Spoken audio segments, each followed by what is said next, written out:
from New York, and look at this assemblage of basketball acumen that we have provided for you at this table with Jalen and Sean Farnham and RJ. And Dan Orlovsky is here to play quarterback for us and spread the ball around. Gentlemen, we are jam-packed today. And we begin with a team that I think everyone was expecting very big things from this month, and so far not so good. For OKC, game of the night, Thunder, Blazers, game 2. Jalen, that's Paul George at shoot-around earlier in the day. Got a shoulder. He would play, and even as he knocks this one down, you can see he's loosening it up. He's not fine. Yeah, the second half of this season has really been troubling for Paul George. That shoulder has really been aching him, and you can tell by his performance. Now, the Thunder were up 9 at this point. Now watch this moment here. Russell and Damian Lillard, they don't like each other, and candidly, I love it. I absolutely love this. Just a friendly little tap. He knew that he was crossing the line. He knew it wasn't going to get him ejected from the game. I like to see guys not exchanging jerseys. Now, let's watch this moment here. This is CJ McCollum with the Blazers down 3 right before the buzzer, so that will send the game into halftime all tied up. Third quarter, the exchange, Lillard and Westbrook. Lillard backing off, letting Westbrook shoot the 3. No good. And as we go the other way, watch Dame Lillard say, you can't leave me open. Well, that's what happens when you Russell Westbrook and you post up Dame Lillard and you rock about a baby, and then he comes and pulls up from 30 feet in your face because he's fly. You cannot spell Lillard without MVP. Now, later in the third. Actually, you can, but whatever. CJ McCollum, that's good. Blazers up 8. Time winding down in the third. Blazers lead is 13. And Damian Lillard doing it again. The step back 3 at the buzzer. Jalen, why don't people realize this guy's as good as anyone? Why don't people realize when I see Raymond Felton getting playoff minutes, RJ and Sean feel like they can play as well? Fair enough. Blazers a 16-point lead in the fourth. Just over 4 minutes to play. It's still a 16-point game. Take a look at that moment. Is this a dirty play by Adams? I don't think it's a dirty play. Great screen. Yeah, I don't think it's a dirty play at all. That's up to your teammates. That's exactly. on your teammates. It's up to your teammates to let you know the screen is coming. That should happen more often in the game. Lillard would get the last laugh in the exchange. The lead is 17 points, and he is in transition. Lillard, that's good. 29 points for Dame Lillard, plus 6 assists. Blazers up 2 games to zip on Russell and the Thunder. I'll start with myself. I got to play better. And tonight, the loss, I'm going to take full responsibility of tonight because the way I played was unacceptable, and I'm going to be better. So I'm not worried one bit. What you're saying, I'm just. All right, guys. So we're sitting here. I love it because before we get back up, these guys are arguing about stuff. What did you see here? What the heck is going on with OKC? It's what goes on every year, right? It goes on every year in the postseason, right? The brand of basketball that they play.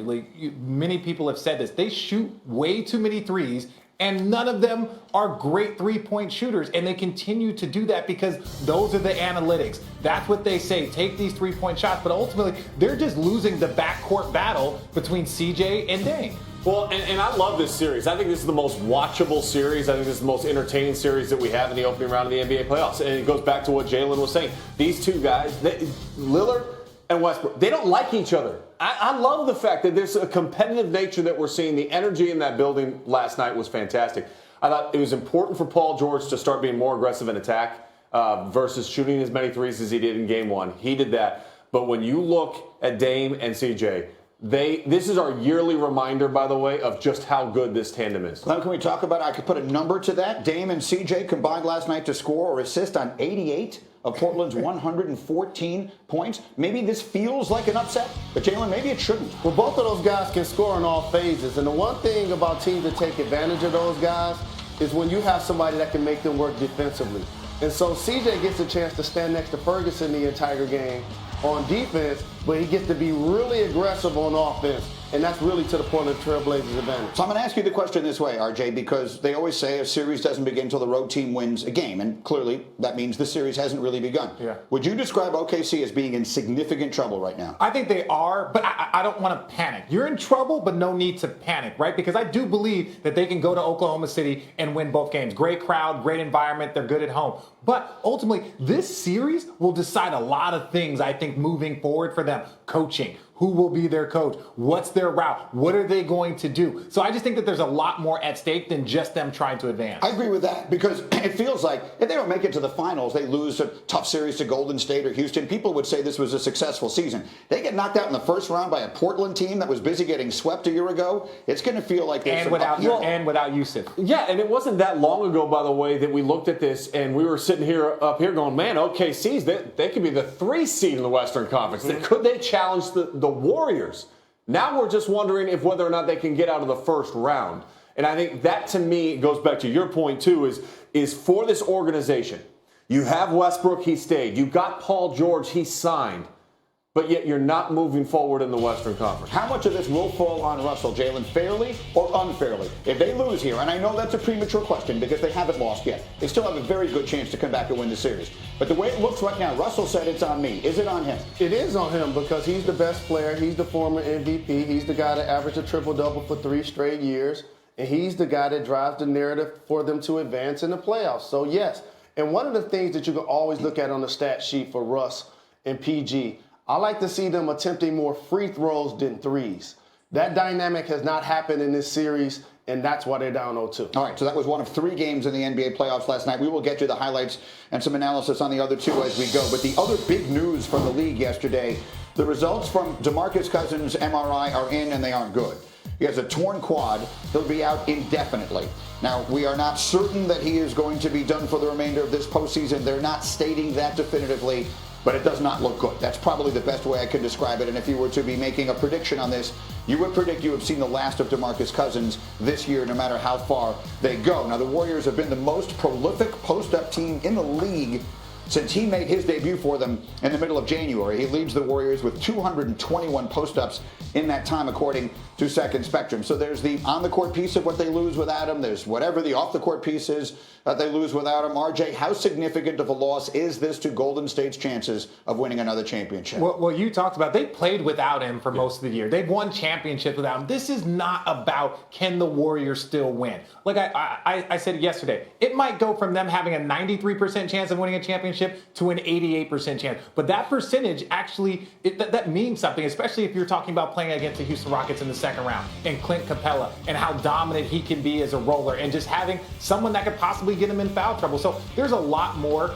It's more of just about DeMarcus Cousins. Really. Yeah, I think it's what we talked about earlier, though, is the fact that they played so much without him to start this year.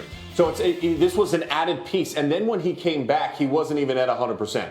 He was just really starting to play his best basketball of the season. And so for him going out, it's not like it's a massive role shift where guys are going to have to really plug and fill holes. Let's not forget, they still have Steph, they still have Clay, Draymond, and KD. Yeah. Okay, and if you just took those 4 guys and lined them up against any team in the Western Conference, on paper you'd say, hey, those guys are favorite, regardless of who you choose as the 5th. I think it eliminates their aura of invincibility.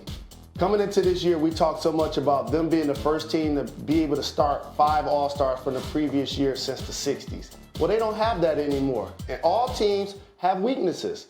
For the Golden State Warriors, it's perimeter shooting. We know the Splash Brothers and KD are going to knock it down at the 40th percentile. But can everybody else make their open shots? And it's just one more thing that coaches don't have to focus on. If you're playing against them, it's like you have on a board, Steph, Clay, like pick and roll, post-ups, threes, DeMarcus Cousins. What do we do if he starts getting going in the post? Yeah. You take that off the board. So there's one less thing that you have to focus on. So even strategizing against them becomes easier. So there are 2 separate stories that are going on at the same time here. One of them is the impact this has on the Golden State Warriors and their pursuit of a three-peat.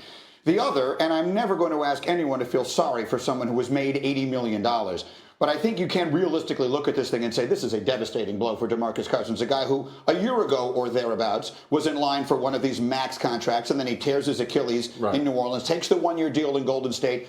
I think did everything he could do to where he was going to be another one of these max guys, and now this probably doesn't go that way. So you, Sean, brought up a delicious possibility of what Cousins might do this offseason in our meeting this morning. He's going to have to find a team that is willing to look past some of these injuries and pay him a decent amount of money, maybe not a max deal.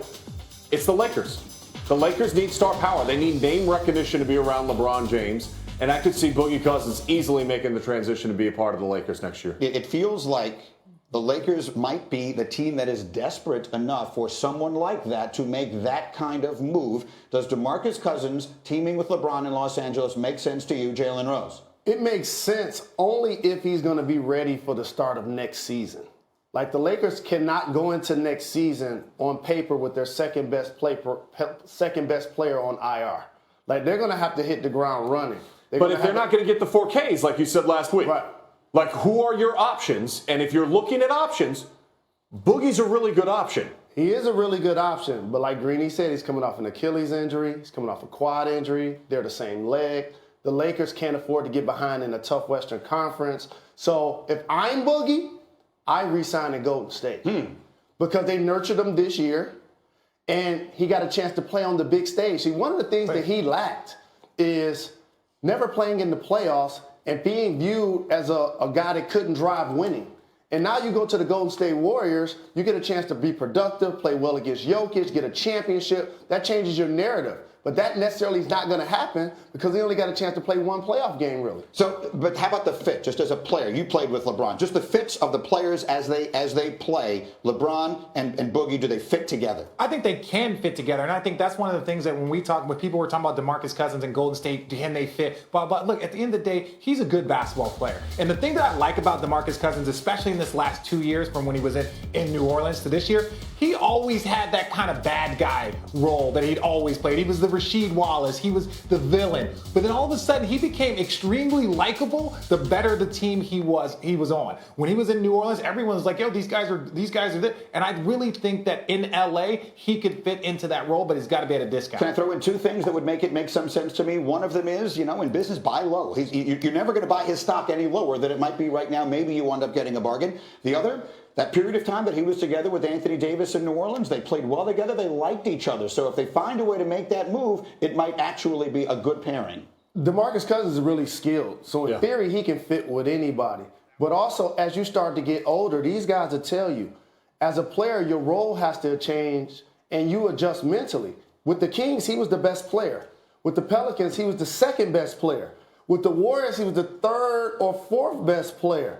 So now all of a sudden, with his next team, if that's the Lakers, where does he fall in that pecking order, and how does his health play a factor? I think if he was if he came and he was healthy, second best player on that roster, I mean, now all of a sudden you give yourself an opportunity with LeBron James. Now you become more of that significant star power player once again in the NBA. But you're going to need a horse, right? LeBron James is getting older. He had the worst injury. If you go and re-sign DeMarcus Cousins, who's had 2 injuries in the last 2 years. But if you're the Lakers, you're that desperate. No, you are that desperate. You're not getting anybody. But you can't do anything out of desperation. You still have to have a plan. Oh, the Lakers can. Are you kidding me? Wait, the Lakers can't do anything out of desperation? What am I talking about? I apologize. It would be a great fit. Lakers, max contract, now it fits the mold. At this point, DeMarcus Cousins feels like a piece. Maybe he's a piece. And if you get him at the money that a piece costs, maybe it winds up working out. We have tons of basketball as we go. And a reminder, off the top of our next hour, so 9 a.m.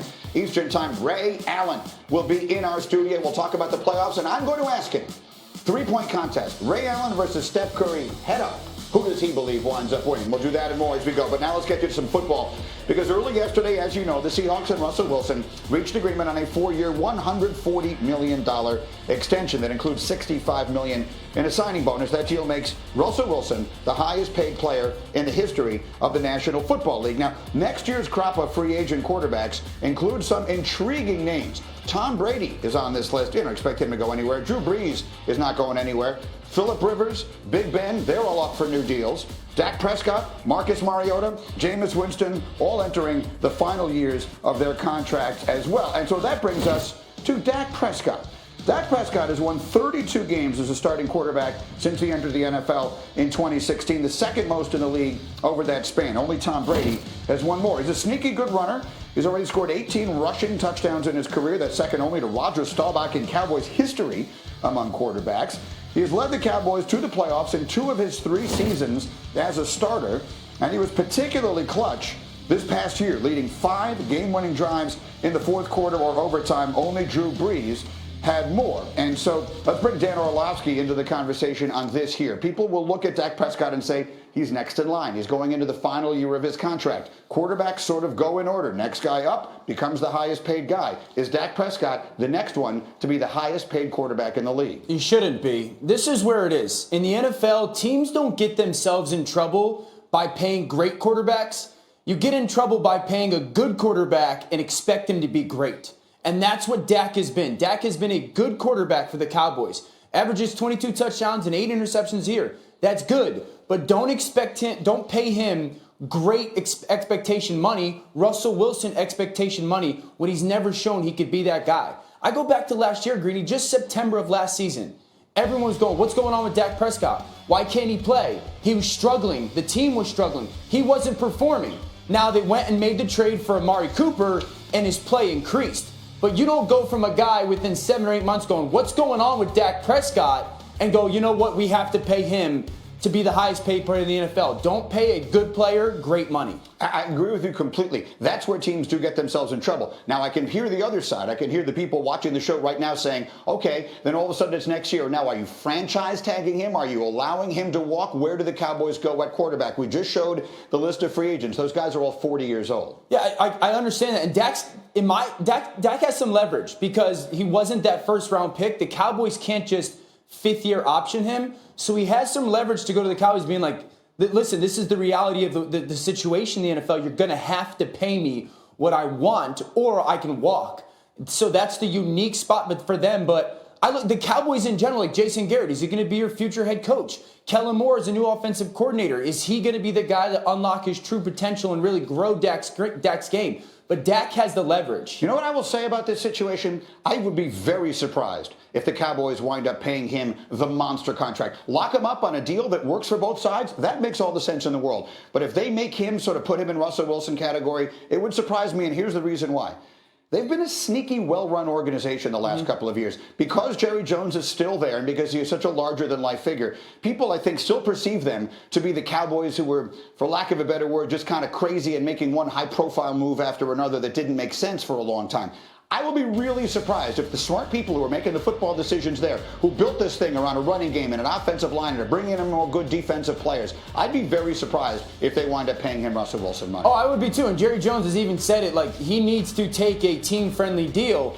But the agents drive this, Greeny. The market drives it. And a lot of times quarterbacks will go, I have to take the big money. Because if I don't, I affect the next guy, and that's when it becomes these situations that get out of control. Well, I mean, you can only pay what someone is. You can only get what someone is willing to pay you. We'll see if someone is willing to pay him that. That's the Dak situation. As far as another quarterback is concerned, the overwhelming consensus seems to be that the Cardinals are going to take Kyler Murray with the #1 overall pick. But when he was addressing the media yesterday, Cardinals general manager Steve Keim insisted the team has not yet made a decision.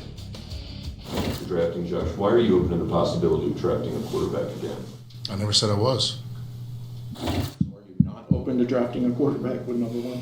I didn't say that. Never had this opportunity and certainly don't want it again. But, when it comes to this press conference and you guys think that this is misinformation, I mean, we're not the only ones spitting it out. There's a lot of it going around. So the fact that I don't know what we're doing, but everybody else does, that's concerning. Okay, so look, let's start with the obvious here, okay? He's not going to sit there and tell you what his plans are. Why would he? No one in his circumstance is. We should also acknowledge that he's in a terrible situation. He can't answer that question. Why is it you hired a coach and drafted a quarterback #1 last year and now you might change both of them? Because we screwed up beyond belief. That's the only answer to that question. Having said that, Todd McShay said to us yesterday, he thinks there's something fishy here. They've been acting like they're going to take him #1 for so long, maybe they're trying to drive the price up. Are you sold that they're going to take Kyler Murray #1? I am. And I've never wavered off that. And here's my situation with the Greeny. If you're not taking Kyler Murray 1, why? Because we just learned yesterday Russell Wilson became the highest paid player in the NFL. And Jim Nagy, who's a longtime scout, he's at the Seahawks, told this story where he was with the Chiefs. And they sat in a room a couple days before the draft and said, what don't we like about Russell Wilson? And everyone said nothing but 3 inches. Is that the same case for the Cardinals and Kyler Murray? Like, what don't you like about Kyler Murray other than the 3 inches of his height? Because if that's the case, you have to learn from history. You better learn from history going all those teams that passed on Russell. I look back and go, look at last year. Imagine if the Browns didn't take Baker Mayfield 1. It would be a totally different narrative around this team. Kyler Murray is a special player. A three-way player. Beat you with his brain, beat you with his arms, beat you with his legs. If you're not taking him 1, why? And that's a big question to be answered. The reality is we'll know before next Thursday night because they will either trade Josh Rosen or they won't. Yep. If they don't trade Josh Rosen, it would be quite a surprise if they wind up taking Kyler Murray. We'll see. Meanwhile, we're just getting started. Ray Allen is on his way in. Top of the next hour. Talk about playing with LeBron. Talk about shooting it off against Steph Curry and a whole lot more. Ray Allen will be here. And then reports that Dwayne Haskins is slipping in the draft. Does that make sense? We'll ask Mel Kiper if it's just a smokescreen or not. That's on the way. Get up, ESPN. Your eyes.